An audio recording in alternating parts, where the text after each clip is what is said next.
E aí, pessoal, tudo bem? Eu vim compartilhar uma ideia chinesa e um livro maravilhoso a respeito do Islã. É,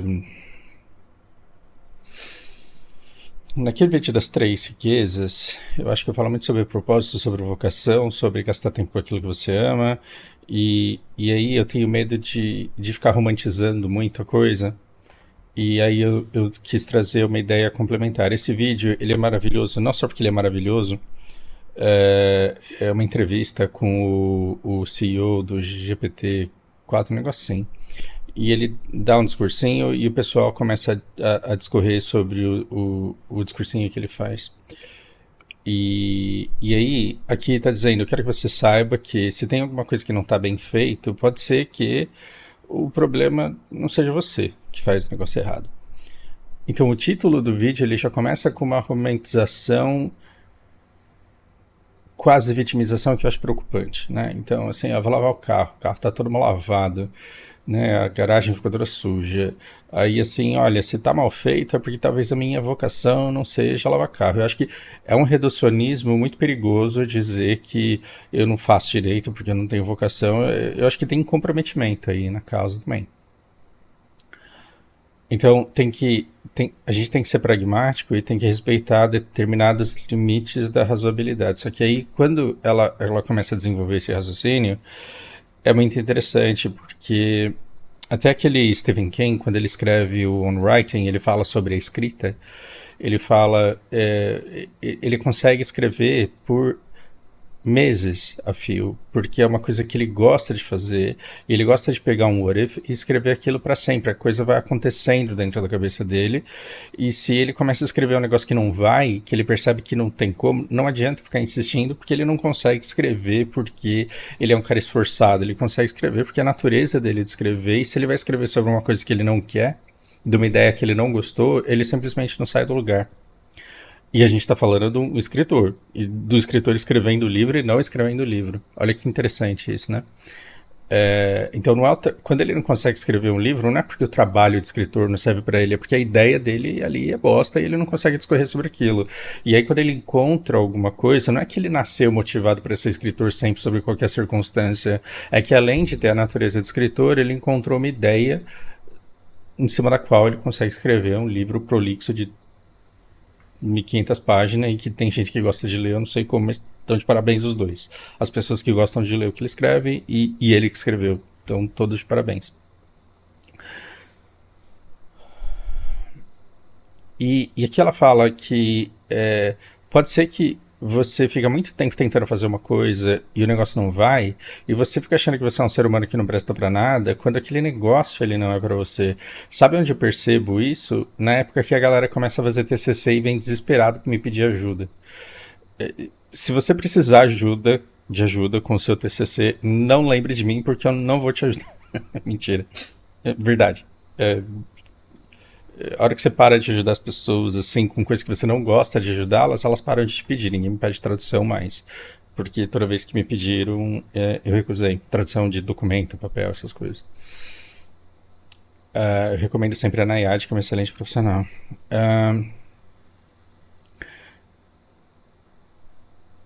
Tem gente que adora a área de atuação, e aí pega um TCC, aí pegou um orientador que convenceu ele a escrever sobre um determinado tema e ele não tem curiosidade nenhuma sobre aquilo, não acha valor nenhum naquilo e não consegue ir para frente porque tem que entregar e ele só quer a nota e quer passar de ano. Enquanto você não tem uma identificação de propósito com a atividade que você tem, o negócio parece que não vai, né? E aí, às vezes, parece que você chega num ponto em que o teu projeto não vai, a tua carreira não vai, a tua vida não vai, e é porque a natureza da coisa ali não está batendo. E às vezes aquilo paga muito, mas se você faz 5% de muito, talvez seja melhor fazer 300% de pouco, uma ideia que você gosta muito e que produz muito. E o que eu gosto é do nível do debate chinês, em que tem uma galera que fala assim, mas essa visão aí ela é meio zoada, porque tem gente que tem uma vocação enorme por coisas que não pagam, e esse cara tem que arrumar um emprego. Então, se você é apaixonado por uma coisa, se a tua natureza te compele para um lugar que não remunera, que a sociedade não remunera, você vai ter que fazer alguma coisa. E que você não gosta para ser pago. E é o que eu falei, você não pode ser inocente ao ponto de achar que todo mundo na sociedade vai conseguir trabalhar com o que ama. Tem outro ponto, às vezes você trabalha no que você ama. Você se identifica com aquilo, mas a sua remuneração é tão cretina que você não consegue existir fazendo aquilo. Professores de escola pública, pedagogos. Cara, você tem uma baita de uma identificação com o que você faz, só que o Estado não te dá duas coisas: remuneração decente e um ambiente propício para você trabalhar. Chega a criança com fome, chega a criança com medo do traficante, chega a criança que apanhou dentro de casa, chega a criança que não tem os pais dentro de casa, e aí uma massa de 50 alunos completamente incompatíveis, e você ganhando pouco para fazer tudo aquilo. Se você pudesse, você tirava dinheiro do bolso para dar material para a galera estudar. Se você pudesse, você dava comida para eles comerem antes de começar a fazer a aula. E aí você não tem nem ambiente propício, nem recurso para fazer o que você tem. Aí ninguém aprende nada nessa aula. Aí chega no final da aula, você fala: meu Deus, que professor ruim que eu sou. Eu sofri muito disso. Aluno que acorda às 6 horas da manhã, vai para academia, depois vai pegar transporte, trabalha muito, volta para casa, leva 2 horas para chegar em casa, tem um monte de coisa para fazer, aí entra na aula. Aí quando entra, tá completamente exausto e completamente ausente do ambiente de aula. Aí passa 1 hora e eu falo: cara, esse cara não aprendeu nada de inglês. Aí eu fico me sentindo lixo. Eu falo: eu sou um professor ruim. Não sou um professor ruim. E aí eu falo: eu preciso não só de assiduidade da sua parte, mas eu preciso que você venha em condições de aprender com capacidade de concentração. E não estou querendo terceirizar a culpa, não é isso, mas é porque se você não me dá minimamente isso, eu não tenho como trabalhar. E eu vou te dizer, eu falo: olha, se você continuar comparecendo aí com esse nível de esgotamento, o negócio vai demorar muito para dar resultado. Mas você vê valor em me pagar para desabafar? Então vamos, então a gente continua. É muito interessante que a resposta não é simples. Quando você vai para um coach, quando você vai para um artigo curto, quando você vai para um vídeo de YouTube de 8 minutos, você vai buscando a solução simples, a regra fácil que vai fazer você aprender uma coisa muito rápido, ganhar muito dinheiro e ter zero frustração na sua vida. Isso não existe. E aí é o que eu falei: o que é sabedoria? Sabedoria não é saber eliminar todas as alternativas, exceto a melhor. Só que a sabedoria, ela depende de uma ampla base de conhecimento. Porque se você não tem conhecimento nenhum, você não tem opções para selecionar dentro delas qual que funciona melhor, então você não tem o que eliminar para sobrar a melhor, porque a melhor, na verdade, você nem aprendeu. Tem isso também. É uma coisa que deve ser pensada. Enfim, eu vou fechar. Eu achei que eu tava pensando em fechar esse vídeo e fazer outro, mas aí me dá preguiça. Eu quero compartilhar esse livro aqui com vocês, que foi uma recomendação de um post da Alice. A Alice que veio aqui falar sobre discurso de ódio em algum momento aqui nesse canal. O vídeo que eu gosto muito, numa época em que a gente estava com muito discurso de ódio em cima dos chineses por conta da pandemia que estava acontecendo. É gratuito, porque Trump e Bolsonaro precisavam tirar o foco deles e das atitudes deles em relação à pandemia, e estavam falando vírus chinês, a vacina, e eu falei: não, a gente precisa maneirar aí com esse discurso de ódio, porque senão daqui a pouco a gente vai estar desumanizando pessoas e não vendo problemas em tacar bomba nelas. A China parece que está menos desumanizada do que os iranianos e do que os muçulmanos em geral. Ela me postou esse livro como recomendação, e aí eu falei: puta, cara, 60 conto, velho. Agora que eu tô cheio de coisa pra ler, tô cheio de coisa pra fazer, mas assim, se não agora, que hora, né? Que eu vou ler esse livro justamente na hora em que o Irã tá trending e tá todo mundo falando dele. E aí vamos lá. Eu já usei a boa e velha estratégia de entrar no Preply e sair procurando professores. Fiquei procurando professores de países específicos e não consegui encontrar. Mas aí você contrata um professor e aí você tem acesso à história de vida dele. Foi assim que eu conheci o Mustafa, foi assim que eu conheci a outra menina lá. que eu fiz vídeo sobre ela também. E foi assim que eu conheci tantos chineses e pude validar muita coisa que eu vejo no Bilibili, conhecendo pessoas de verdade que me contaram as histórias dela. Agora imagina você ter uma oportunidade de sentar e escutar. Aqui deve ter pelo menos umas 12 histórias. Começa com essa primeira que eu li, e aí você tem várias histórias de várias mulheres que contam para você quais são os perrengues que a mulher do Islã passa. O que a mulher muçulmana tem de problema na vida. Né? Então elas vão falar sobre feminismo, sexualidade, sobre raça, sobre fé, sobre uma série de coisas, e o título do livro não é sobre a burca, não é sobre o hijab, então sobre o que é, sobre o que essas mulheres passam. Por quê? Porque se você assistiu a entrevista do professor Roque no Inteligência Limitada, ele é um acadêmico sensacional 99% do tempo, mas tem aquele 1% nojento que você tem que tomar cuidado. Porque senão você vai pra Paulista com a bandeira de Israel passar vergonha.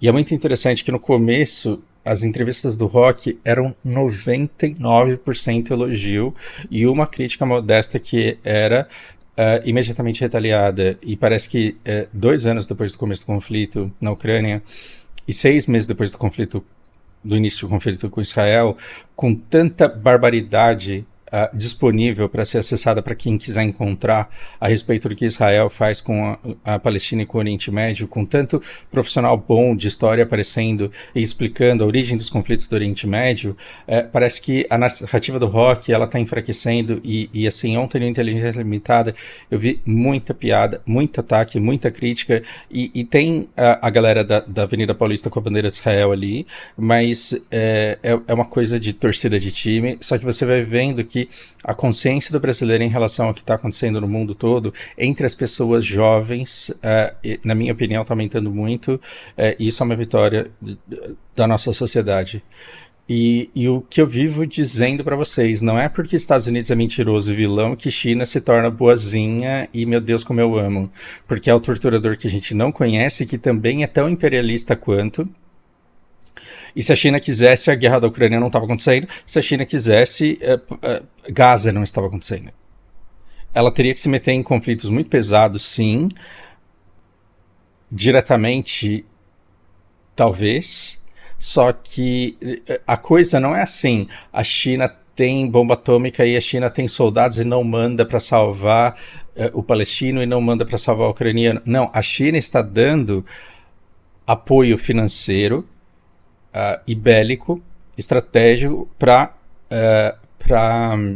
países que estão travando guerra. Por exemplo, como a Rússia e, por exemplo, como o Irã. Se o Irã está forte como está hoje, é com a ajuda da China. Ela não está disparando um tiro, mas está ganhando a guerra. Então, tome muito cuidado de achar que a China é o lado bonzinho da história, porque amanhã a gente vai ter que se submeter a novas regras. Eu torço muito para que essas regras sejam menos filha da putas do que as americanas que você não sabe que existe, porque Hollywood te deixou inocente, igual todo mundo que é inocente, e a nossa educação de merda faz a gente escutar o Rock e achar que tudo que ele fala é verdade, e que os Estados Unidos realmente nos protege do mal. Né? Então essa burrice, ela faz com que você não tenha consciência do quanto a sua vida é ruim, comparado ao que poderia ser se nós não fôssemos praticamente dominados pelos Estados Unidos.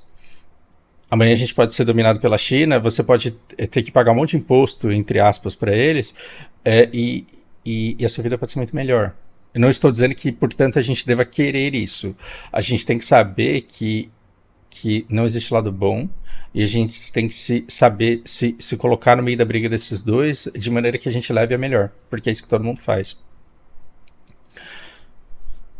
Agora, para você conseguir se defender do outro, você tem que primeiro conhecer o outro. E você tem que conhecer o outro de uma maneira analítica e não julgadora. Como é que você consegue fazer isso? Conhecendo cada vez mais. Então, eu acho um absurdo que a gente tenha uma esquerda e uma direita mantendo a população polarizada, de maneira que homens tenham raiva de mulheres e mulheres tenham raiva de homem, e um acha que o outro é o problema da sociedade. Isso é ridículo. Também é ridículo que a gente tenha causas muito importantes para a nossa sociedade, como racismo, misoginia, homofobia. Tudo isso precisa ser tratado, só que precisava ser abordado do jeito certo. Não é abordado do jeito certo, forma-se um fla-flu e fica um monte de gente falando merda dos dois lados. Atrocidades que vão ser usadas por um lado e exageros que serão usados e ridicularizados pelo outro. E aí a elite e os Estados Unidos, a elite brasileira e os Estados Unidos conseguem fazer o que precisam fazer, que é manter a gente brigando e não se unindo para lutar por coisas que melhorariam a nossa vida e que seriam do nosso interesse.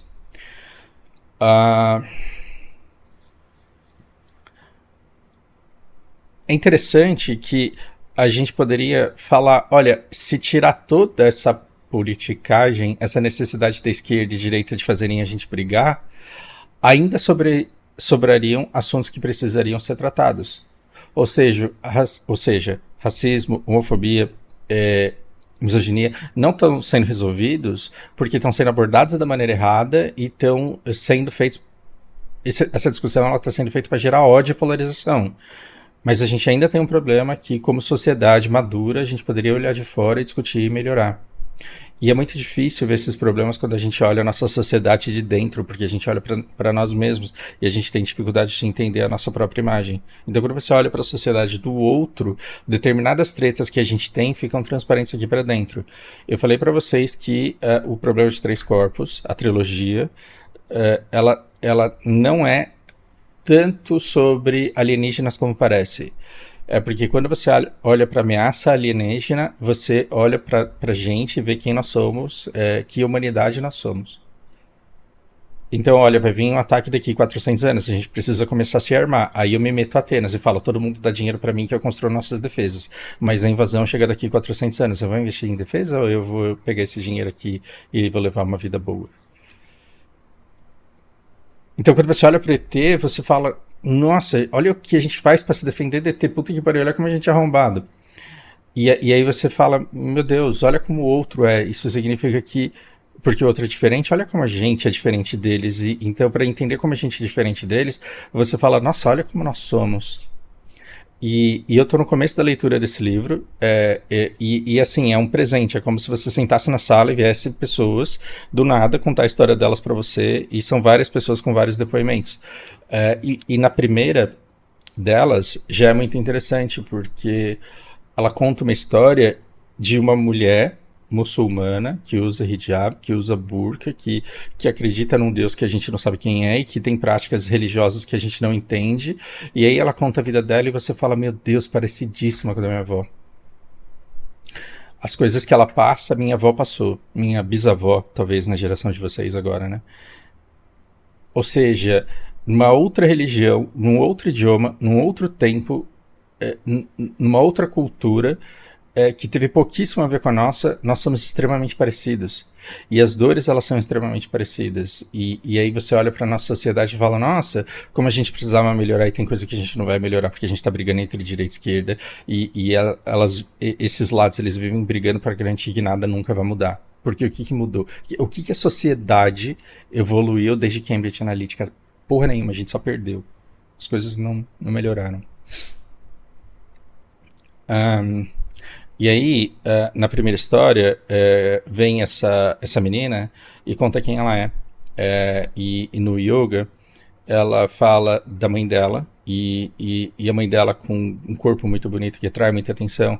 E aí ela conta a história de quem era a mãe dela, do quanto a mãe dela se envolveu com, entre tantas opções que tinha, com uma pessoa maravilhosa, só que era casada, e ele prometia que ia largar a mulher para ficar com ela. E ela acreditou, e aí de repente ela engravida, e aí o pai dela toma uma decisão, ele fica com a esposa dele e começa a tratar a mãe dela que nem uma vagabunda, e fala, não, eu não sou pai dessa criança, essa mulher é promíscua, esse filho pode ser de qualquer um, e não sou eu que vou assumir. Então ela nasce filha de uma mãe solteira, muçulmana, que tem o seu lugar enfraquecido na sociedade, porque se ela é mãe solteira, e se ela está solteira, ela pode seduzir qualquer um, e sendo ela bonita, sendo ela uma mulher com um corpo atraente e de uma beleza que chama atenção, ela pode roubar o marido de qualquer uma ali. Então a gente meio que exclui ela do nosso convívio por ela ser solteira, e a gente diz que é porque ela não tem honra. Então a gente trata essa mulher como uma desonrada, e aí a gente não se sente mal de tirar uma amiga da nossa infância do nosso grupinho, quando na verdade o problema das mulheres é a insegurança delas em relação aos seus próprios maridos, porque quando junta todo mundo ali e as pessoas começam a interagir, os olhares dos maridos incomodam as esposas, para essa mãe dela. Então ela conta a história da tia que ela tem, que não é uma tia de sangue, é uma tia de consideração, porque é amiga de infância da mãe dela e que nunca desamparou, nunca abandonou. E aí conta a história da filha dessa mulher que dançarina, hábil, que também chamava a atenção pela beleza, de repente é proibida de dançar. E aí elas começam todo um debate dizendo que essa sociedade muçulmana é injusta, porque os homens podam as mulheres de tudo, porque os homens decidem o que é justo e o que não é justo, porque os homens decidem o que é moral e o que é imoral, e aí descobre-se que quem tirou a menina das aulas de dança não foram os homens, foi a mãe da menina, porque não queria que ela ficasse com uma imagem sexualizada e não queria que os homens a evitassem por acharem que ela era atraente demais e que poderia buscar concorrência e que poderia gerar concorrência e que poderia gerar, por exemplo, infidelidade. Então o maior medo dos homens não é casar com uma mulher feia, é casar com uma mulher que eles podem perder, porque isso é tão desonroso para um homem que ele prefere não arriscar. Olha como parece os incel, né? E aí você fala, nossa, tem muita coisa muito parecida, mas aí é culpa da mulher que ela tira a filha da dança porque não quer que ela seja vista como sensual, é culpa da mulher que tira uma pessoa do convívio porque ela é bonita demais pros outros. E aí você entende que, independente de quem seja a culpa, em sociedades de tempos diferentes que nunca tiveram contato, você tem problemas muito similares que denunciam, portanto, a natureza humana. Porque na sociedade japonesa antiga, você tinha um comportamento muito parecido e você tem noções de honra também muito parecidas. E a nossa religião cristã, completamente diferente da muçulmana, 100 anos atrás era basicamente isso. Era basicamente isso. As mulheres não mostravam a canela 100 anos atrás aqui no Brasil. Aqui no Brasil, a gente está falando. É interessante, então, que a prima de consideração dela, né? Ela escolhe um marido e aí você vai ver quais são as coisas que fazem com que a menina escolha o marido. E aí, depois a felicidade dela de saber que ela vai ensinar dança, que ela tanto ama, para mulheres casadas numa comunidade que agora ela faz parte, porque agora ela casou. E assim, eu posso estar sendo muito prematuro na minha conclusão aqui, mas o que acontece é que tanto a sociedade japonesa, quanto a sociedade brasileira, quanto essa menina do Islã, elas têm pautas muito parecidas, que é essa inevitabilidade da natureza humana de fazer com que os homens queiram controlar as mulheres em nome de sua própria honra e virtude, para que você não fique sustentando um filho que não é teu e para que você não seja ridicularizado como sustentador de filho alheio.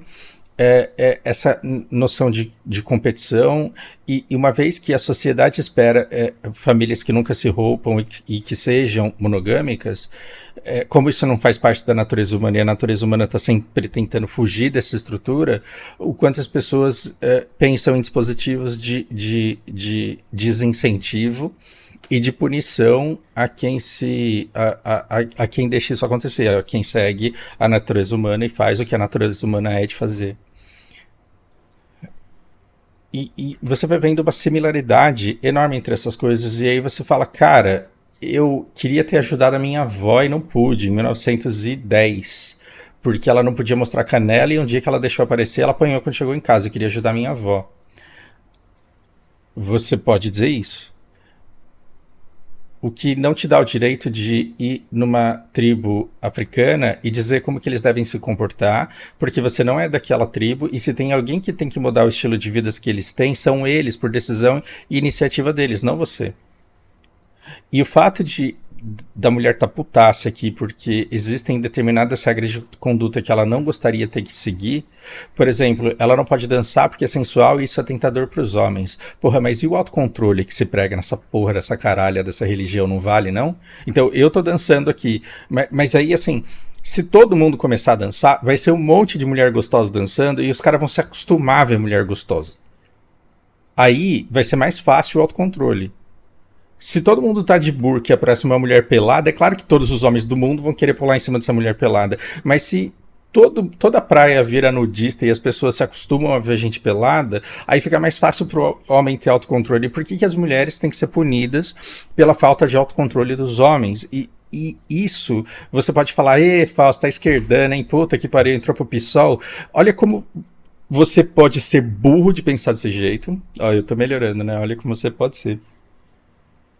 Olha como você seria burro de me falar um negócio desse, porque você está dizendo que o mundo se resume a PSOL e PL, e você não entende que a gente tem um problema objetivo que precisa ser tratado. E que o fato de você votar o Bolsonaro não te impede de falar, realmente o autocontrole deveria partir do homem. A mulher não pode ser julgada porque o cara não conseguiu se controlar. Não moralmente. Porra. Então, assim, a sociedade como um todo, ela pode evoluir a partir do momento que a gente começar a propor reflexões que partem de empatia, só que a gente não tem essa discussão de empatia. Tem uma esquerda que se acha inteligentinha e mais moral do que a direita e fica enfiando o dedo na cara e falando, você não presta, não é que você pode melhorar caso você se conscientize, é porque você não presta, é porque você é ruim, é mau, é iníquo. E não é assim que se salva uma pessoa de um preconceito estrutural do qual a pessoa não tem consciência. Interessantíssima essa leitura, porque aí você fala, cara, esses problemas que a gente tem na sociedade, eles não têm a ver com esquerda e direita e não têm a ver com cristianismo e islã. O problema da mulher não é ser muçulmana, é ser humana. E olha que engraçado, o fato da sua avó precisar de ajuda e você não conseguir ajudar da bisavó, né? Porque agora a avó... O fato de em 910 a sua bisa precisar de ajuda porque ela estava apanhando, porque ela estava mostrando a canela, é um problema sério. Não signifique que para sua avó não apanhar por ter mostrado a canela, Estados Unidos deve entrar aqui, deve pegar nossa Amazônia, pegar nosso petróleo, pegar nossa água, pegar nosso ouro e pegar nosso café, garantindo-nos democracia com um governo fantoche. Aí você fala, Fausto, mas Estados Unidos não faria isso. Fez! É que você não sabe, porque você é burro, mas fez.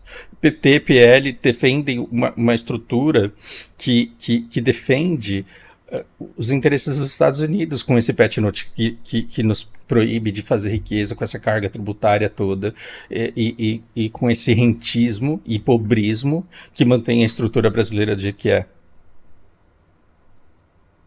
Então, sob pretexto de melhorar uma sociedade, o cara invade a sociedade, derruba um primeiro-ministro eleito democraticamente e instaura um governo fantoche para controlar o Irã, impedir que ele se desenvolva, para quê? Para tirar o petróleo do Oriente Médio.